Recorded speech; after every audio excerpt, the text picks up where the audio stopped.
ডিগবৈ নাজিৰাটিঙত অঘটন। নাজিৰাটিং পৰ্যটনস্থলীৰ ডিগবৈ নদীৰ পানী যোগান আঁচনিত এজন যুৱকৰ সৰিল সমাধি। খবৰ অনুসৰি দুই বন্ধুৱে গা ধুবলৈ যোৱাৰ সময়তেই বাহনীৰ পানীত নিৰুদ্দেশ হৈ এজন যুৱকৰ। নিৰুদ্দেশ হোৱাৰ যুৱকজন নাজিৰাটিং উভতাজানৰ সঞ্জয় শৰ্মা বুলি জানিব পৰা গৈছে। উল্লেখ্য যে নিৰুদ্দেশ হোৱাৰ যুৱকজন নাজিৰাটিং উভতাজানত অকলে থকাৰ বিপৰীতে পিতৃ মাতৃ থাকে নেপালত। বাতৰি যুগুতোৱাৰ সময়লৈকে কোনো সন্ধান লাভ কৰিবলৈ সক্ষম হোৱা নাই যুৱকজন। ইতিমধ্যে ঘটনাক লৈ তীব্ৰ চাঞ্চল্যৰ সৃষ্টি হৈছে অঞ্চলজুৰি। নহয়, আমি আচলতে দেখি থাকোঁ সদায় বিভিন্ন প্ৰান্তৰ পৰা আহে দীঘলীত গা ধুলেহি। যিহেতু এতিয়া বাৰিষা ছিজন, পানী বাঢ়ি আছে আৰু এই পানী বাঢ়ি থকা অৱস্থাত তেওঁলোকে বন্ধুবৰ্গৰ সৈতে সাঁতুৰিবলৈ আহিছিলে, গা ধুবলৈ আহিছিলে আৰু গা ধুই থকা অৱস্থাত দ ঠাইলৈ গুচি যায়। তাৰপিছতে ল'ৰাজন পানী ডুবোৱা হয়। নামটো কি গম পাই নেকি? নামটো সঞ্জয় শৰ্মা। কিমান মান বয়সৰ হ'ব? 32-33 বছৰমান হ'ব। কোন ক'ত থাকে কিবা জানে নেকি? আমাৰ নাজিৰাটিং উভতাজান গাঁও। উভতাজান গাঁও। হয়। তেওঁ ইতিমধ্যে সন্ধানৰ কাৰণে কিবা বিহিত ব্যৱস্থা গ্ৰহণ কৰিছে নেকি? এতিয়ালৈ গম পোৱা নাই।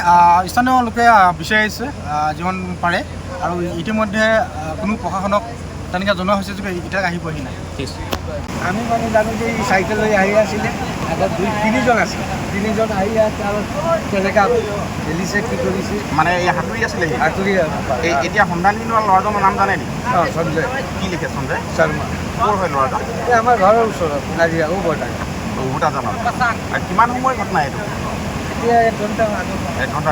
এতিয়া পুলিচ প্ৰশাসনক খবৰ কৰিছে নেকি আপোনালোকে? নাই কৰা, এতিয়া কৰিবলৈ নিছিলে, নম্বৰ উঠোৱা নাই বুলি শুনিছোঁ।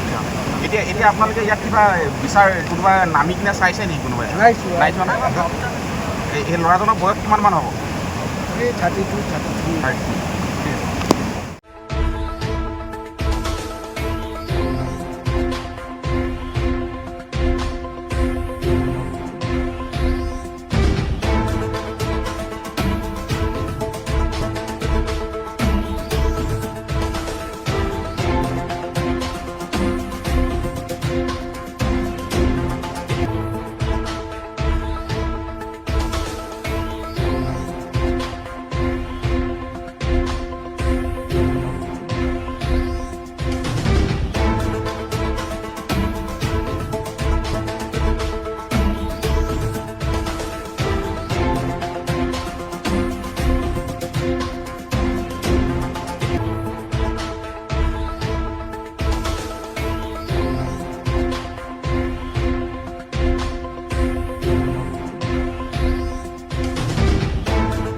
ডিগবৈ প্ৰতিবেদকৰ সহযোগত news desk report, my news any.